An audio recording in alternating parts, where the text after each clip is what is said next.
Immédiatement après que j'ai remboursé ma maison, la femme de mon frère l'a déclarée, propriété familiale, et a essayé de s'y installer avec 2 enfants. Nous allons vivre ici, a-t-elle dit, et ma famille était d'accord. J'ai alors dit quelques mots qui l'ont fait pleurer. Je m'appelle Cassandra. J'ai 35 ans. Et le mois dernier, j'ai enfin fini de rembourser ma maison après 12 ans de sacrifices acharnés et de dur labeur. Ce qui aurait dû être le jour le plus libérateur de ma vie est devenu le début d'un cauchemar. J'étais littéralement en train d'ouvrir du champagne quand mon frère Ryan m'a appelé pour m'annoncer une nouvelle qui m'a sidéré. Je n'aurais jamais imaginé que ma plus grande réussite financière deviendrait le catalyseur d'une trahison de la part des personnes en qui je pensais pouvoir avoir le plus confiance. Avant de poursuivre mon histoire, j'aimerais savoir d'où vous me regardez. Indiquez votre ville ou pays dans les commentaires ci-dessous. Cliquez sur le bouton j'aime et abonnez-vous si vous souhaitez entendre d'autres histoires vécues sur les dynamiques familiales qui tournent mal. Croyez-moi, vous voudrez rester jusqu'au bout pour voir comment tout cela va se dérouler. En grandissant dans un quartier de la classe moyenne à Denver, nos parents insistaient toujours sur l'indépendance financière. Personne ne veillera sur ton avenir à part toi, me rappelait mon père pendant le dîner. Ma mère, professeure de mathématiques au lycée, nous a appris à gérer un budget dès notre tout premier argent de poche. Ces leçons m'ont beaucoup plus marqué qu'elles n'ont marqué mon jeune frère, Ryan. J'ai commencé à épargner pour un apport personnel pour une maison dès ma 2e année d'université. Pendant que mes amis passaient leur week-end dans des fêtes ou des destinations de vacances de printemps, j'enchaînais les heures supplémentaires à la librairie du campus, puis comme barista. À 24 ans, j'avais réussi à rassembler assez d'argent pour un modeste apport pour une maison de 3 chambres dans un quartier en plein développement. Le prêt était lourd pour mon salaire de comptable débutante, mais j'étais déterminé.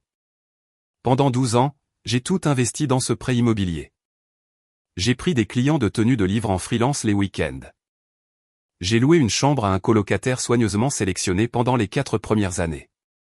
Pour les vacances, je rendais visite à des amis chez qui je pouvais dormir sur le canapé plutôt que de payer l'hôtel. Les soirées en amoureux se résumaient à des repas cuisinés à la maison plutôt qu'au restaurant. Chaque prime, remboursement d'impôts et chèque d'anniversaire de ma grand-mère allaient directement au remboursement du capital. Ma maison n'a rien d'extravagant. C'est une maison de plein pied d'environ 167 mètres carrés avec 3 chambres, 2 salles de bain et un petit jardin où j'ai aménagé un potager. Le quartier s'est développé autour de moi, avec des cafés et des commerces de proximité remplaçant les terrains vagues. J'ai vu la valeur de l'immobilier grimper tandis que j'entretenais minutieusement et rénovais progressivement ma maison. La cuisine a encore ses éléments d'origine que j'ai pris la peine de décaper et repeindre moi-même un été. L'érable que j'ai planté dans le jardin de devant à mon arrival offre maintenant de l'ombre à toute la façade de la maison. Pendant ce temps, le parcours financier de Ryan a pris une autre direction. De 2 ans mon cadet, il a toujours été charismatique et sociable, passant d'un emploi à un autre qui l'enthousiasmait au début mais perdait vite de son attrait. Il a épousé Nathalie il y a 7 ans, après une idylle éclair de 6 mois. Nathalie travaille dans la vente de produits pharmaceutiques et a des goûts de luxe que les revenus irréguliers de Ryan ne peuvent pas assumer. Il loue un appartement de standing en centre-ville qui coûte presque 2 fois plus cher que mes mensualités de crédit de l'époque. Leurs réseaux sociaux affichent des voyages le week-end, des achats de marques et des dîners somptueux. Je n'ai jamais fait de commentaires sur leur mode de vie, même si je m'inquiétais en privé de leur manque apparent d'épargne ou de planification financière. 2 fois au cours des 3 dernières années, j'ai payé leur loyer quand Ryan était entre 2 emplois. L'année dernière, je leur ai prêté $3000 pour des réparations de voitures qu'ils avaient promis de rembourser dans les 6 mois. J'attends toujours ce remboursement, bien que je n'ai pas insisté. La famille s'entraide, après tout. Le jour de mon dernier versement, j'ai organisé un petit dîner de célébration avec mes amis les plus proches, Karen et Michael, qui ont été témoins de chaque étape de mon parcours. Karen et moi sommes amis depuis l'université, et elle a été mon soutien de toujours à travers les innombrables heures supplémentaires et les réajustements budgétaires. Michael, son mari, m'a aidé à installer de nouveaux sanitaires l'année dernière quand je n'avais pas les moyens de payer un plombier. J'ai passé la matinée à la banque à finaliser les papiers, n'arrivant pas à croire que ce jour était enfin arrivé. Le conseiller bancaire m'a remis le titre de propriété et m'a félicité d'une poignée de main qui m'a semblé irréelle. Je suis rentré chez moi avec le document sur le siège passager, le regardant à chaque feu rouge comme s'il risquait de disparaître. À la maison, j'ai fait des folies pour les ingrédients d'un dîner spécial, des steaks, des asperges fraîches et de quoi préparer un soufflé au chocolat que je m'entraînais à faire depuis des semaines. Je venais de mettre une bouteille de champagne au frais et j'organisais une petite exposition de mes relevés de prêt, du premier au tout dernier, quand mon téléphone a sonné. Le nom de Ryan s'est affiché. J'ai répondu joyeusement, impatiente de partager ma réussite avec mon frère. « Salut Cass », dit-il d'un ton décontracté. « Qu'est-ce que tu fais ce week-end » Nathalie et moi voulons commencer à coordonner le déménagement. « Quel déménagement » demandai-je distraitement, tout en rangeant mes papiers sur la table de la salle à manger. « Notre déménagement chez toi le mois prochain. Nathalie veut peindre avant qu'on apporte nos meubles. Elle pense à un gris clair pour le salon. Plus moderne, tu vois. » La bouteille de champagne m'a glissé des mains, heurtant le bord du plan de travail avant que je ne la rattrape de justesse. « Ryan, de quoi tu parles ?» Il y eut un silence, puis un rire confus. « Nathalie ne t'a pas appelé ? On emménage. Maintenant que ta maison est payée, il y a plein de place pour nous tous. Ça ne sert à rien qu'on jette de l'argent par les fenêtres avec un loyer alors qu'il y a une propriété familiale disponible. » Et d'un coup, ma journée de fête s'est transformée en toute autre chose. Propriété familiale, répétai-je, ma voix me paraissant lointaine. Ryan, c'est ma maison. Je viens de passer 12 ans à rembourser mon prêt. Bah oui, répondit Ryan sur ce ton décontracté qui commençait sérieusement à m'irriter. Mais c'est ça le truc, Cass. Elle est payée maintenant. Et Nathalie a fait remarquer que tu es célibataire et sans enfant. Il n'y a aucune raison pour que tu aies toute une maison pour toi toute seule alors que la famille a besoin d'aide. Je me suis effondré sur une chaise de cuisine, tenant toujours la bouteille de champagne. Est-ce que toi et Nathalie en avez discuté avec moi, et j'aurais d'une manière ou d'une autre oublié toute une conversation ? Nathalie a dit qu'elle allait t'appeler, dit Ryan, l'hésitation pointant enfin dans sa voix. Elle ne l'a pas fait ? Non, Ryan. Personne n'a discuté de quoi que ce soit avec moi concernant votre emménagement dans ma maison. Oh. Le fil resta silencieux un instant. Eh bien, on en parle depuis un moment. Notre bail se termine le mois prochain et les loyers ne cessent d'augmenter. Nathalie dit que cela a plus de sens de garder les ressources au sein de la famille. Elle en a déjà parlé à maman, papa et à tante Linda. Tout le monde est d'accord pour dire que c'est la solution la plus sensée. Mon estomac se noie. Vous avez dit à toute la famille que vous emménagiez chez moi sans même m'avoir demandé mon avis d'abord ? Ne sois pas si dramatique, Cass. Ce n'est pas toute la famille, dit Ryan avec un rire nerveux. Écoute, on sait que tu es super indépendante et tout, mais c'est une maison de 3 chambres. Tu n'as besoin que d'une pièce. Nathalie et moi pouvons prendre la chambre principale, et on pourra utiliser la 3e chambre comme bureau. Ça s'arrange parfaitement. Je me sors levé, arpentant ma cuisine. Ma cuisine, dans ma maison pour laquelle j'avais fait tant de sacrifices, économisé, et dont j'étais enfin l'unique propriétaire. Ryan, je veux être très clair. Toi et Nathalie n'allez pas emménager dans ma maison. Ce n'est ni une discussion ni une négociation. C'est ma propriété, pour laquelle j'ai travaillé incroyablement dur. Waouh, la voix de Ryan se durcit. C'est vraiment égoïste, Cass. On est de la famille. La famille s'entraide, tu te rappelles ? Tu le dis tout le temps. Aider la famille ne signifie pas donner ma maison, ma voix monta malgré mes efforts pour rester calme. Ryan, je t'ai aidé financièrement à plusieurs reprises. Je ne t'ai jamais demandé de me rembourser, mais ma maison n'est pas à prendre. Nathalie va être vraiment déçue, dit doucement Ryan. Elle l'a déjà dit à ses parents aussi. Tout le monde se réjouit à l'idée qu'on vive dans la maison de famille. Ce n'est pas une maison de famille, Ryan. C'est ma maison. J'avais du mal à réaliser à quel point la situation avait dégénéré si vite. Après avoir raccroché, mon téléphone a immédiatement commencé à vibrer de SMS. Tante Linda me demandait si j'étais excité par l'arrivée des enfants. Ma cousine Jennifer me disait à quel point j'étais généreuse de partager ma chance avec Ryan. Même ma mère m'a envoyé un message disant qu'elle était fière de moi pour aider ton frère à s'installer. Quand Karen et Michael sont arrivés pour notre dîner de célébration, ils m'ont trouvé assise à ma table, entourée de messages de félicitations. Tous me louant pour une générosité que je n'avais jamais offerte. Ils agissent comme si j'avais gagné à la loterie et que je gardais tout égoïstement pour moi, expliquai-je après avoir raconté l'étrange conversation avec Ryan. Pas comme si j'avais travaillé 60 heures par semaine pendant plus de 10 ans pour payer cette maison. L'expression de Karen était passée de la confusion à l'indignation. C'est absolument insensé. Ils ne peuvent pas décréter que ta maison est un bien communautaire. Michael, toujours plus diplomate, fronça les sourcils d'un air pensif. Il doit y avoir un malentendu. Nathalie l'a peut-être évoqué de manière hypothétique, et Ryan l'a pris pour un plan bien établi. Même de manière hypothétique, c'est complètement déplacé, insista Karen. Qui regarde la réussite de quelqu'un d'autre et se dit immédiatement, super, maintenant je vais pouvoir en profiter? J'ai poussé mon steak intact dans mon assiette.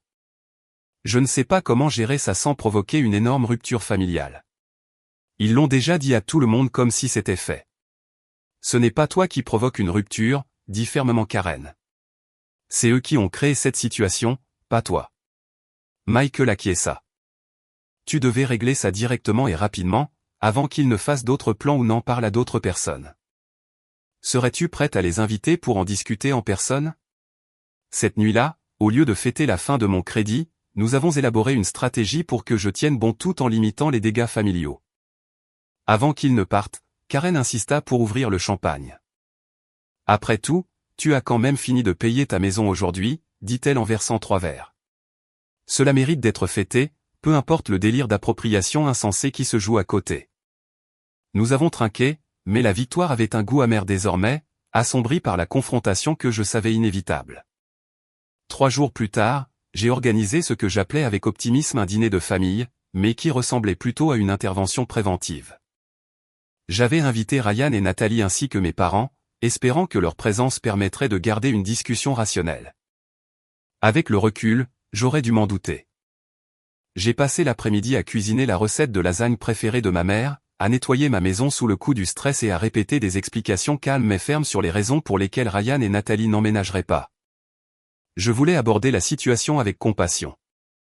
Après tout, les coûts du logement augmentaient de façon spectaculaire dans notre ville, et la pression financière peut pousser les gens à agir de manière inhabituelle.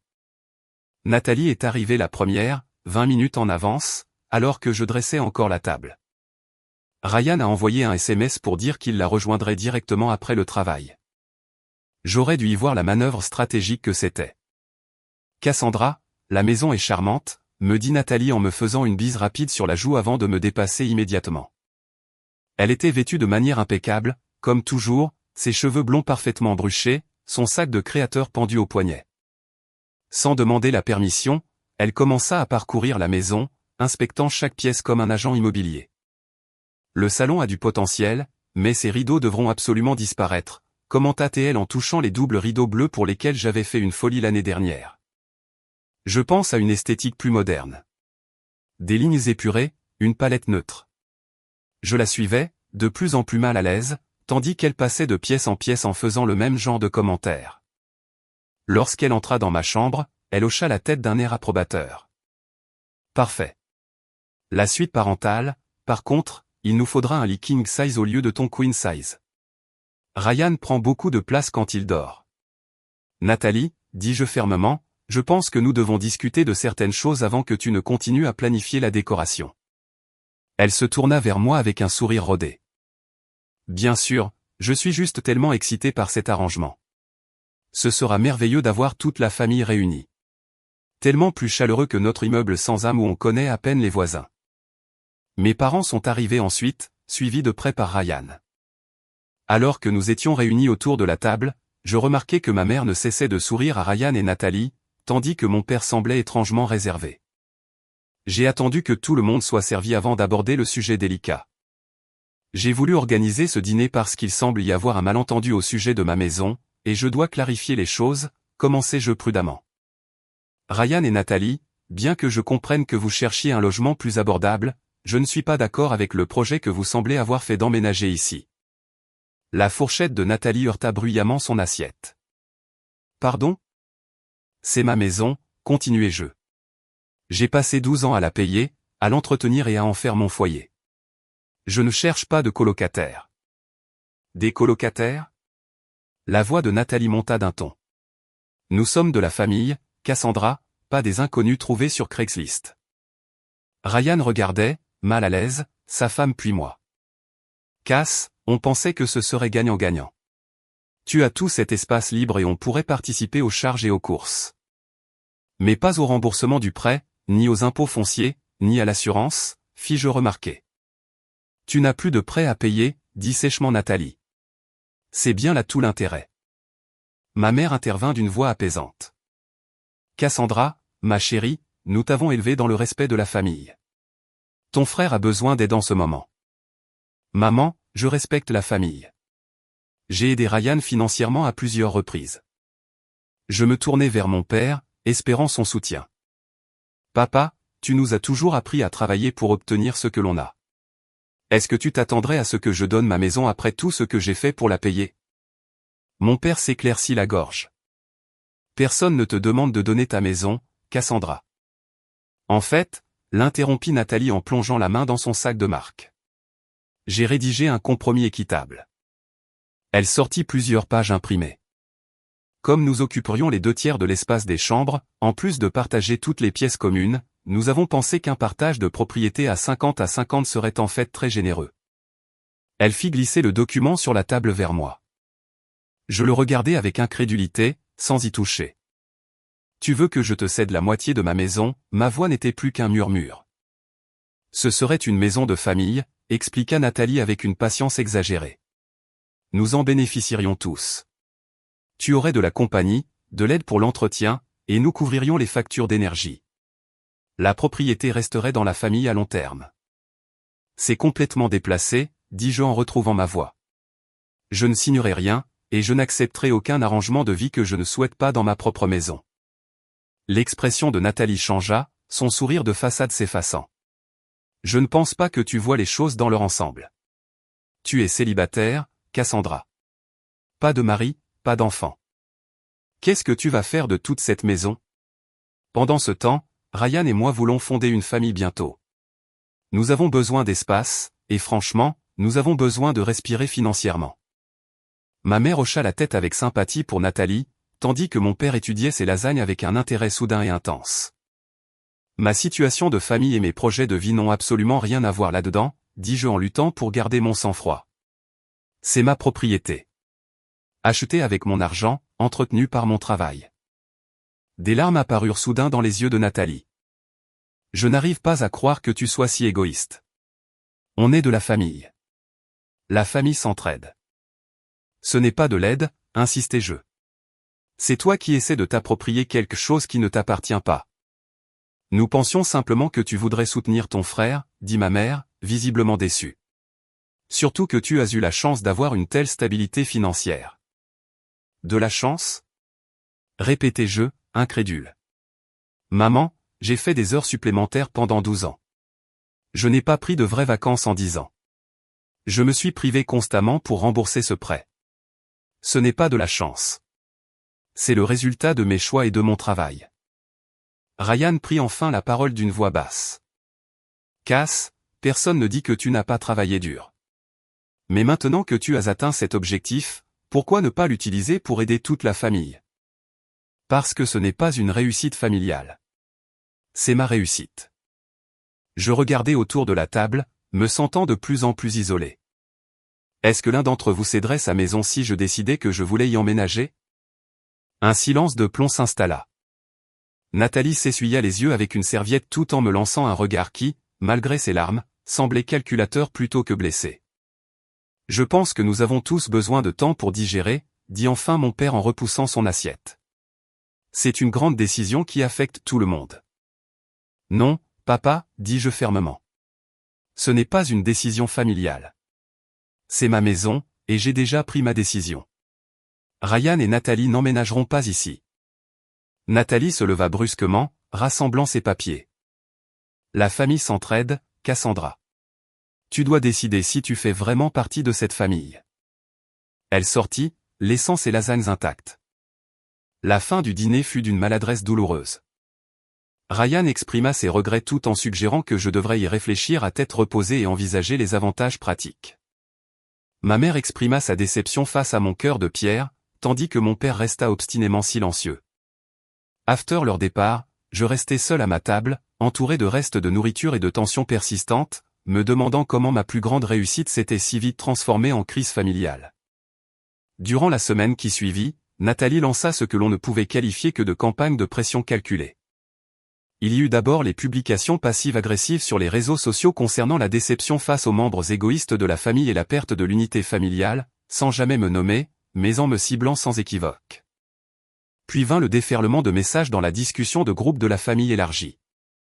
Ma cousine Jennifer partagea un article sur l'habitat intergénérationnel comme une tendance croissante. Tante Linda rappela comment ses parents avaient accueilli la famille de son frère pendant les périodes difficiles des années 1980. Oncle Paul publia un message sur l'accumulation des richesses et l'importance du partage des ressources. Aucun ne me mentionnait directement, mais l'allusion était limpide. J'échouais à un test essentiel d'obligation familiale. Ma mère m'appelait tous les jours, chaque conversation commençant par des banalités avant de dériver inévitablement vers « As-tu repensé à la situation de ton frère ?»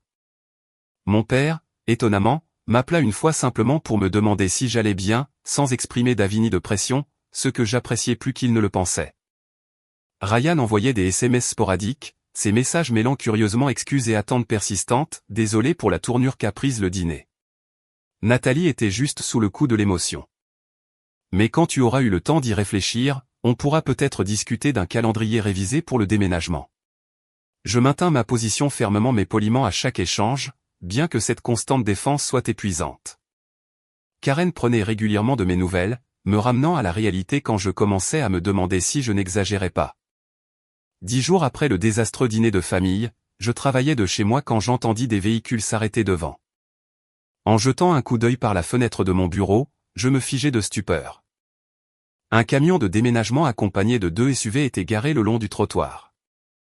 Nathalie sortit de l'un des SUV, guidant 2 jeunes hommes qui commençaient à décharger des meubles du camion. Ryan était introuvable. Je me précipitai dehors, tenant encore ma tasse de café, le cœur battant la chamade.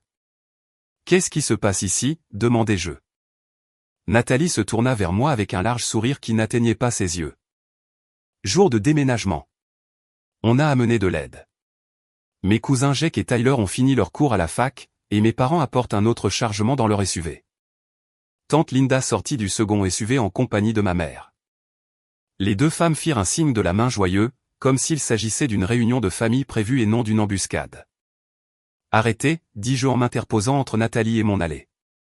Personne ne déménage quoi que ce soit dans ma maison. » Cassandra, commença ma mère de sa voix apaisante de professeur. Nous pensions qu'après avoir eu le temps de réfléchir. « Où est Ryan ?» l'interrompis-je en inspectant à nouveau les véhicules. « Au travail », répondit calmement Nathalie.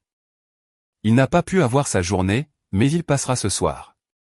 On s'est dit qu'on ferait le gros du travail pour lui faire une surprise. » Les jeunes hommes avaient déjà sorti une table basse du camion et me regardaient, hésitant, puis Nathalie.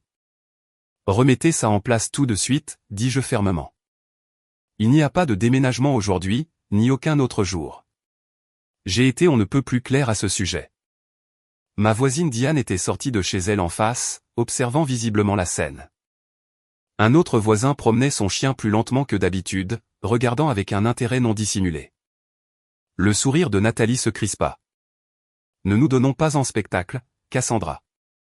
Pourquoi ne pas entrer pour en discuter en privé pendant que les garçons commencent à rentrer l'essentiel ? » Quelque chose s'est brisé en moi. Le stress accumulé, les attaques constantes, le mépris total pour mes limites, tout s'est cristallisé en un moment de parfaite clarté. « Non, Nathalie, nous ne discuterons de rien du tout. C'est ma maison. Je l'ai payée. J'en suis la propriétaire. Je décide seul de qui vit ici, et je t'ai répété à maintes reprises que toi et Ryan n'emménageriez pas ici. Le fait que tu te pointes avec un camion de déménagement après que j'ai dit non plusieurs fois montre un niveau de manque de respect stupéfiant. » Le masque de Nathalie tomba enfin. « Manque de respect ? Tu veux parler de manque de respect ? Que dis-tu du fait de monopoliser une maison de 3 chambres alors que ton propre frère a du mal à payer son loyer ? Que dis-tu de ne penser qu'à toi alors que tu pourrais facilement aider ta famille ? C'est ça, le vrai manque de respect. J'ai mérité cette maison, dis-je d'une voix stable malgré mes battements de cœur rapides. Chaque mètre carré, chaque brique, chaque tuile. J'ai fait des heures supplémentaires pendant des années. J'ai budgétisé chaque centime. Je me suis privé constamment. Et je l'ai fait pour avoir de la sécurité et de l'indépendance, pas pour l'offrir à quelqu'un qui s'estime en droit de récolter les fruits de mon travail. Ma mère s'avança, la détresse visible sur son visage. Les filles, s'il vous plaît. Les voisins. En effet, de plus en plus de voisins s'étaient approchés. Madame Rodriguez, de la maison d'à côté, se tenait sur son perron et regardait ouvertement. De l'autre côté de la rue, quelqu'un semblait filmer avec son téléphone. Je me fiche de savoir qui regarde, dis-je, n'en ayant plus rien à faire des apparences. En fait, je suis ravi qu'il y ait des témoins, car je veux que tout le monde ici comprenne que si vous tentez d'introduire le moindre objet chez moi sans ma permission, j'appellerai la police et je porterai plainte pour violation de domicile. Nathalie prit une inspiration théâtrale. Tu appellerais la police pour ta propre famille? Quel genre de personne fait ça? Le genre de personne qui se respecte assez pour faire respecter ses limites, répondis-je. Le genre qui a travaillé trop dur et trop longtemps pour se laisser exploiter. À ce moment précis, la voiture de Ryan s'engagea dans la rue. Il se gara à la hâte et accourut vers notre attroupement grandissant, la confusion lisible sur son visage. Qu'est-ce qui se passe? Je croyais qu'on déménageait ce week-end. Il nous regarda, Nathalie et moi. Vous ne déménagez pas du tout, Ryan, dis-je. Pas chez moi. Pas aujourd'hui. Pas ce week-end. Jamais. Je le répète depuis des semaines, mais apparemment personne n'écoute. Ryan écarquilla les yeux en prenant la mesure de la scène, le camion de déménagement, les voisins rassemblés, le visage cramoisi de Nathalie et ma posture inflexible. Nathalie m'a dit que tu avais changé d'avis, dit-il lentement. Elle m'a dit que tu l'avais appelé hier et que tu avais accepté une période d'essai. Je ris sans humour. C'est totalement faux. Je n'ai jamais dit une chose pareille. Nathalie lança un regard d'avertissement à Ryan. Elle a juste peur maintenant que ça se concrétise. Une fois qu'on sera installé, elle verra à quel point ça arrange tout le monde. Non, Ryan, dis-je en plongeant mon regard dans celui de mon frère. Ça n'arrivera pas. Ni maintenant, ni jamais. J'ai besoin que tu respectes le fait que c'est ma maison et ma décision. Quelque chose changea dans l'expression de Ryan, peut-être la première véritable prise de conscience de la gravité de la situation. Il regarda Nathalie avec un nouveau regard, puis se tourna vers moi. Les gars, remettez les meubles dans le camion, lança-t-il aux jeunes hommes près du véhicule. Il y a eu un malentendu. Ryan, siffla Nathalie. Ne te laisse pas manipuler ainsi. La seule manipulation ici, c'est la tienne, dis-je, ressentant un calme étrange maintenant que tout était étalé au grand jour. Tu as menti à Ryan, menti à la famille et essayé de me forcer à te céder ma maison. Ça s'arrête maintenant. Je me tournai vers toutes les personnes présentes. Je veux être parfaitement clair. Personne n'emménage chez moi. Si vous continuez à insister, j'engagerai des poursuites judiciaires. Je vous conseille de partir maintenant. Ma mère semblait tiraillée entre l'embarras et la déception. Tante Linda marmonna quelque chose sur la loyauté familiale en retournant vers son SUV. Les jeunes hommes rechargèrent rapidement la table basse et regardèrent Nathalie pour obtenir des instructions. Le masque de Nathalie glissa complètement, ses traits se tordant de colère. Tu te crois si spécial avec ta petite maison parfaite et ta petite vie parfaite. Tu sais ce que tout le monde dit de toi? Pauvre Cassandra, si seule, mariée à son boulot, pas d'homme, pas de gosse, rien qu'une maison vide. Tu regretteras cet égoïsme quand tu seras vieille et seule, sans personne pour s'occuper de toi. Ryan attrapa le bras de Nathalie. Ça suffit. Arrête ça tout de suite. Le venin pur de ses paroles me piqua, mais il confirma également tout ce que je soupçonnais de ses sentiments profonds à mon égard. Je restai de marbre, les bras croisés, tandis que Nathalie se ruait vers son SUV et claquait la porte. Ryan s'attarda, le conflit intérieur visible sur son visage. Cass, je suis désolé. Je ne savais pas qu'elle faisait ça aujourd'hui. Je pensais qu'on discutait encore des hôpitaux. Il n'y a pas d'option à discuter, Ryan, dis-je, soudain épuisé. C'est ma maison. C'est le début et la fin de la discussion. Il hocha lentement la tête. Je comprends. On trouvera autre chose. Alors que les véhicules s'éloignaient enfin, je pris pleinement conscience du public que nous avions attiré. Madame Rodriguez m'adressa un discret pouce levé depuis son porche. Diane traversa la rue pour me demander si j'avais besoin de quelque chose. Le voisin au chien hocha la tête respectueusement avant de poursuivre sa promenade. Je rentrai chez moi, fermai la porte et, pour la première fois depuis le début de cette épreuve, m'autorisai à pleurer de stress, de colère, et face à la douloureuse certitude que certains liens familiaux étaient peut-être brisés à jamais. En dessous des larmes se cachait pourtant une force plus grande, la certitude d'avoir fait ce qu'il fallait en tenant bon. Une fois les camions de déménagement partis et les voisins rentrés chez eux, tout le poids de la confrontation s'abattit sur moi. Je m'effondrai sur mon canapé, tremblant d'adrénaline et d'émotion. Ce qui aurait dû être des semaines de célébration pour ma liberté financière si durement acquise s'était transformé en un champ de bataille d'attente familiale et de limites à défendre. Mon téléphone vibrait sans arrêt, des messages de membres de la famille qui avaient déjà reçu la version des faits de Nathalie, me peignant sans doute comme la méchante qui avait cruellement rejeté sa famille dans le besoin. Je coupais les notifications et appelais la seule personne dont je savais qu'elle m'apporterait un point de vue rationnel. J'ai besoin d'un avocat, dis-je à Karen après lui avoir raconté l'embuscade du camion de déménagement. Cela a dépassé le cadre du drame familial, j'ai besoin d'une protection juridique. Le lendemain matin, je rencontrai Angela Torres, une avocate spécialisée en droit immobilier avec qui Karen avait déjà travaillé. Angela écouta ma situation sans jugement, prenant des notes précises. Malheureusement, ce genre de scénario d'appropriation familiale est plus courant qu'on ne le pense, dit-elle. Surtout quand quelqu'un franchit une étape financière importante comme le remboursement complet d'un prêt immobilier. Je n'arrive tout simplement pas à croire qu'il se soit présenté avec un camion de déménagement après que j'ai dit non à plusieurs reprises, dis-je, essayant encore de digérer une telle audace. Les gens n'entendent que ce qu'ils veulent entendre, répondit Angela. La bonne news est que sur le plan juridique, c'est très simple. Vous êtes l'unique propriétaire du bien. Vous n'avez aucune obligation de loger des membres de votre famille. Ce qui est préoccupant, c'est leur violation persistante de vos limites. Nous avons rédigé une mise en demeure formelle de cesser toute pression, formulée de manière ferme mais pas inutilement hostile. Angela me conseilla de documenter toute nouvelle tentative de pression ou d'intrusion sur ma propriété sans ma permission. Elle me suggéra également de changer mes serrures et d'envisager un système de sécurité simple ou des démarches qui rendaient la situation encore plus irréelle. Ce n'est pas que je pense que Ryan s'introduirait chez moi, expliquai-je, ressentant le besoin de défendre mon frère malgré tout. Mais Nathalie a prouvé qu'elle ne respectait absolument pas mes limites. Mieux vaut prévenir que guérir, conseilla Angela. Les répercussions furent immédiates au sein de la famille. Ryan m'appela le soir même de la réception de la mise en demeure, la voix mêlée d'embarras et de défensive. Un avocat, Cass? Vraiment? C'était nécessaire?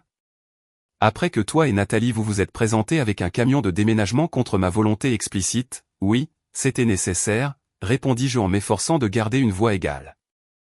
J'avais besoin de rendre mes limites absolument claires. Nathalie est vraiment bouleversée. Elle dit que tu l'as humiliée devant sa famille. Ryan, je ne vais pas m'excuser de protéger ma maison contre quelqu'un qui a essayé de se l'approprier. La conversation se termina maladroitement sans véritable résolution. D'autres échanges tout aussi inconfortables suivirent avec d'autres membres de la famille. Tante Linda exprima sa déception face à mon recours aux procédures juridiques pour des affaires familiales. Mon père resta ostensiblement neutre, tandis que ma mère alternait entre sollicitude culpabilisante, nous nous inquiétons simplement de la situation de ton frère, et déception passive-agressive, je ne t'ai jamais élevé pour être aussi méfiante envers ta famille. Une semaine après l'incident du camion, ma mère m'invita à déjeuner. Nous nous sommes retrouvés dans un café tranquille à mi-chemin de nos domiciles, le genre de terrain neutre qui semblait approprié pour la discussion diplomatique qui s'annonçait. J'ai besoin de comprendre ton point de vue, commença-t-elle après que nous eûmes commandé. Ton père et moi sommes pris entre deux feux, et cela crée une situation très difficile. Pour la première fois, je ne me précipitais pas pour m'expliquer ou me défendre. À la place, je lui demandai, maman, qu'aurais-tu fait si tante Linda s'était présentée chez toi avec un camion de déménagement après que tu lui as dit qu'elle ne pouvait pas emménager? Ma mère sia, momentanément déstabilisée par cette inversion des rôles. Eh bien, c'est différent. Ta tante a sa propre maison. Mais si elle ne l'avait pas, si elle décidait que ta maison correspondait mieux à ses besoins, la lui aurais-tu donnée? Bien sûr que non. Alors pourquoi attendais-tu de moi que je donne la mienne à Ryan et Nathalie? Ma mère remua son thé d'un air pensif. Je suppose que nous t'avons toujours vue comme la forte, l'indépendante.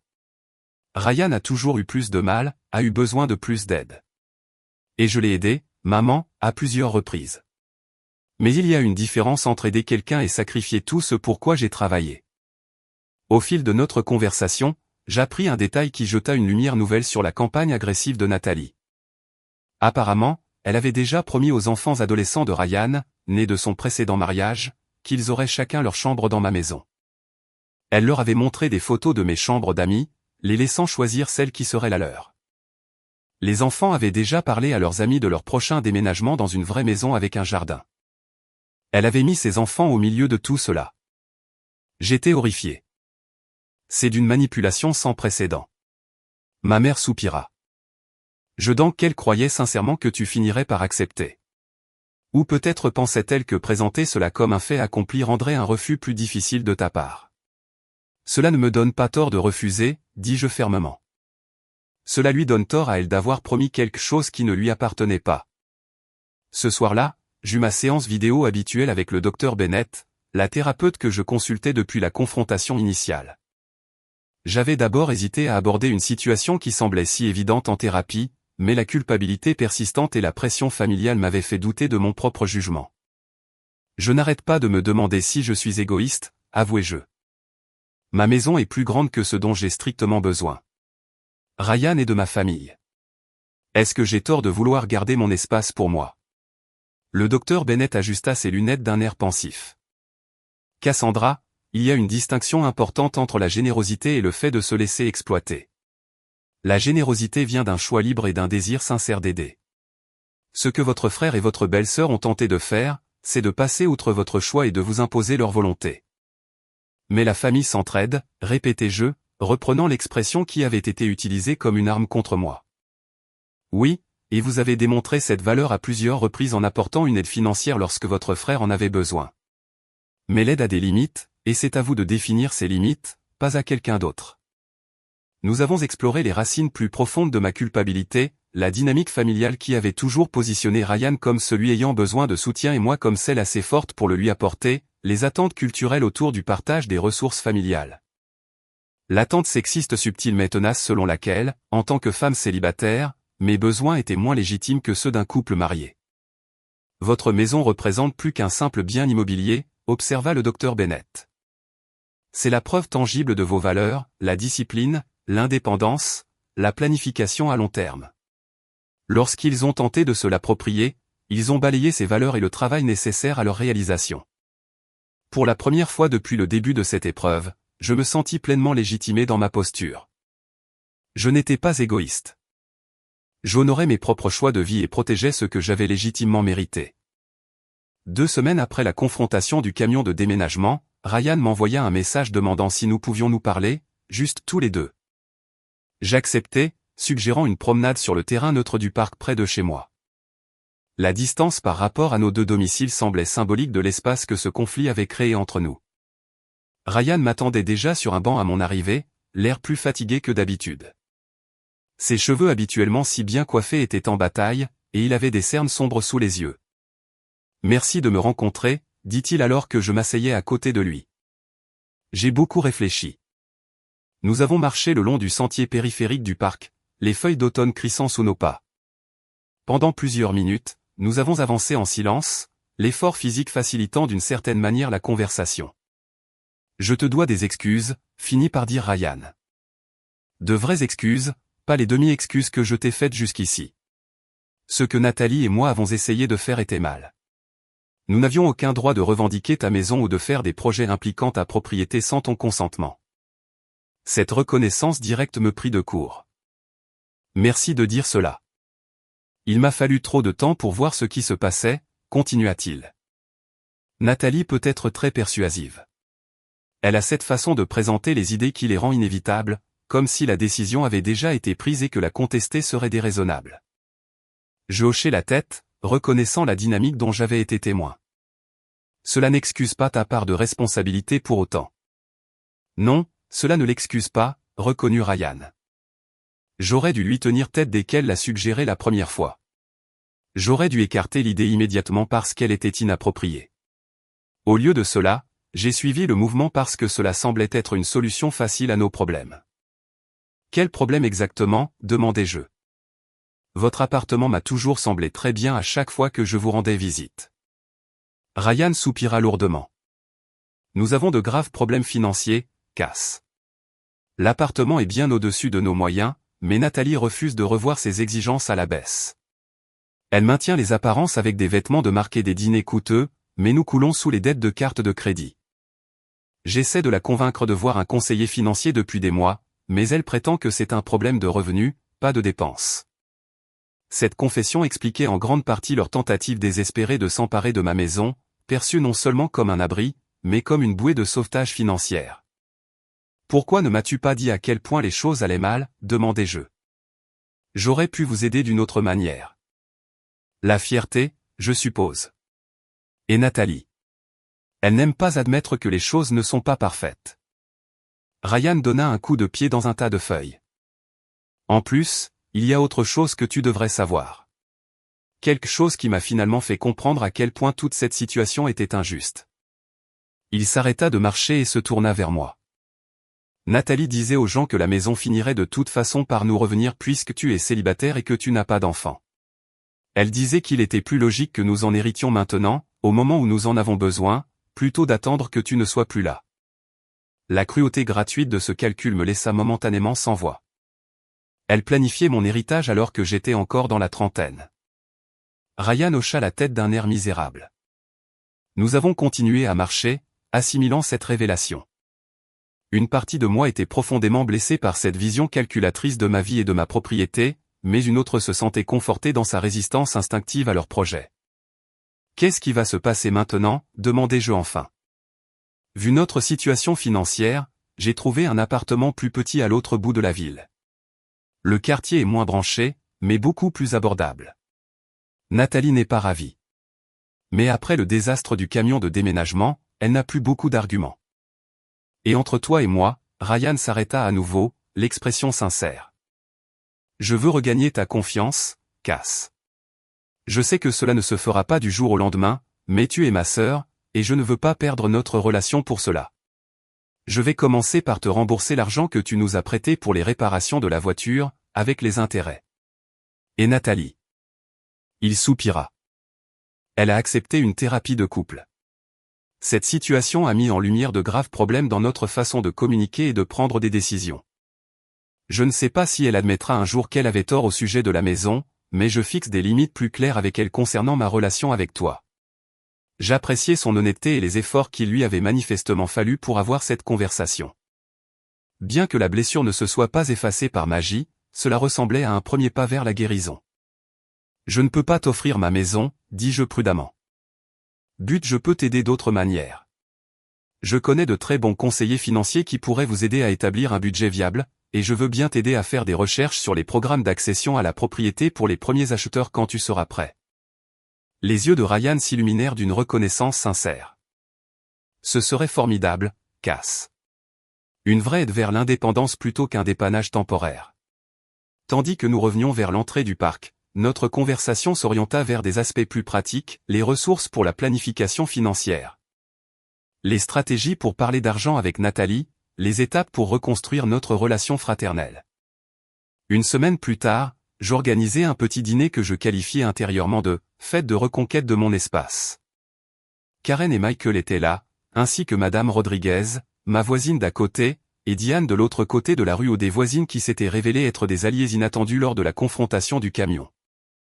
Mon père vint aussi, apportant une bouteille de champagne et des excuses discrètes pour ne pas être intervenu plus fermement pendant le conflit. Je ne voulais pas prendre parti, m'expliqua-t-il alors que nous étions dans ma cuisine. Mais mon silence a probablement donné l'impression que je prenais leur parti, et ce n'était pas juste envers toi. Après le dîner, Michael m'aida à installer un nouveau système de serrure connectée sur mes portes.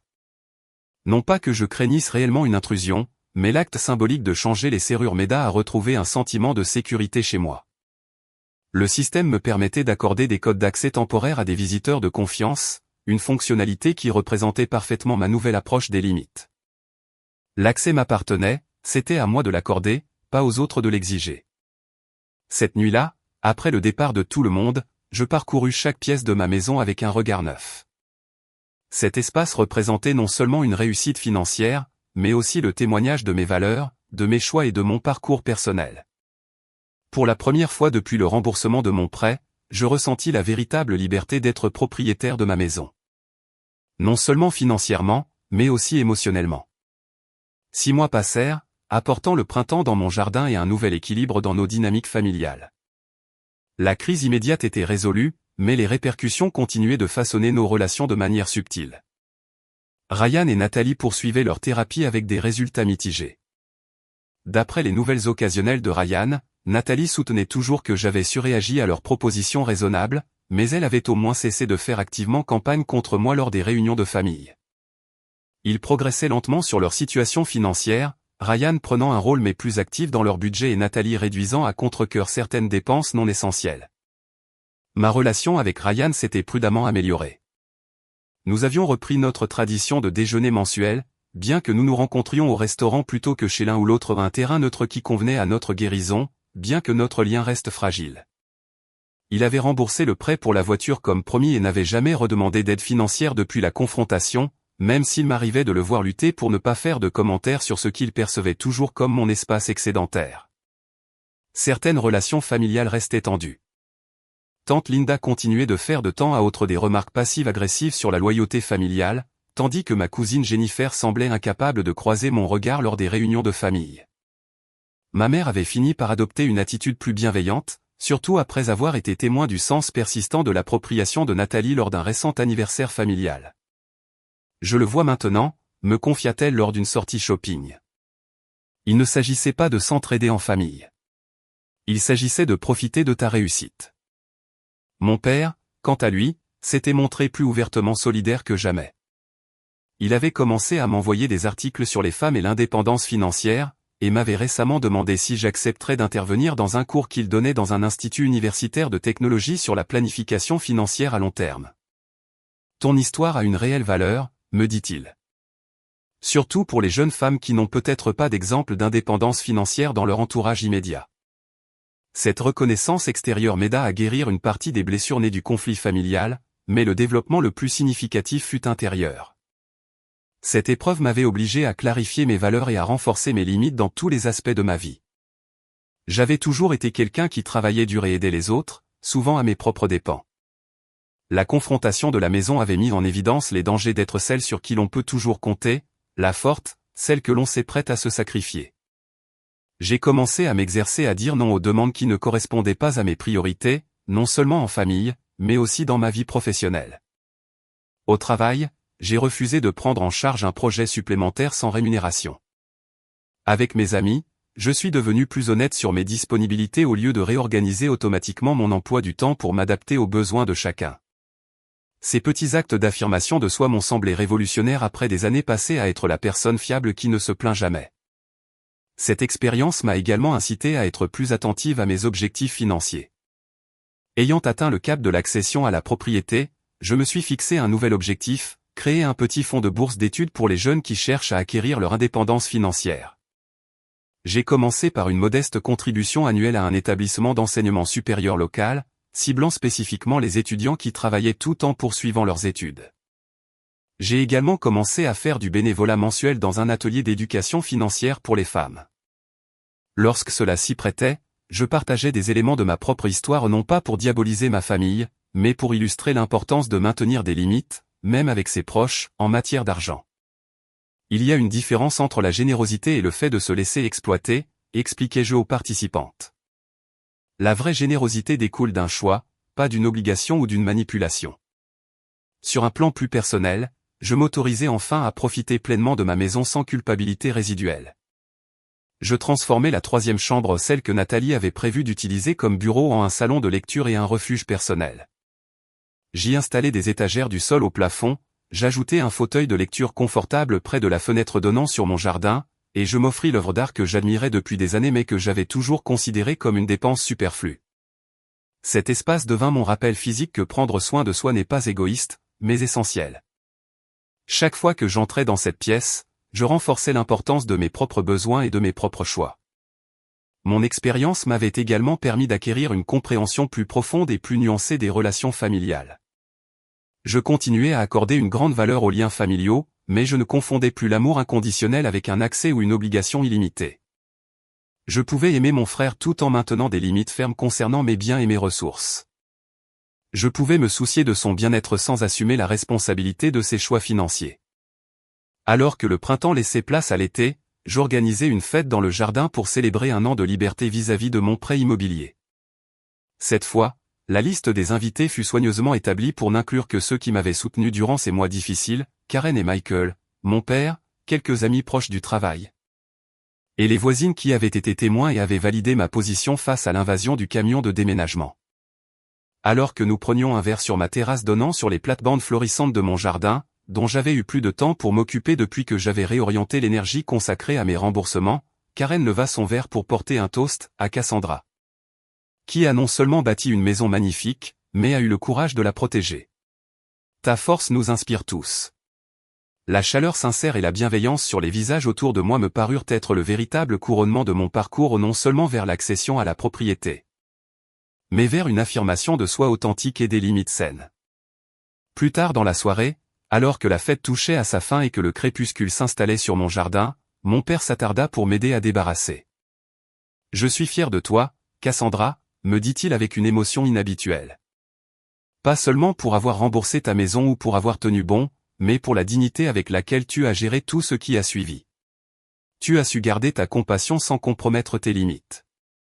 C'est cela, la vraie force.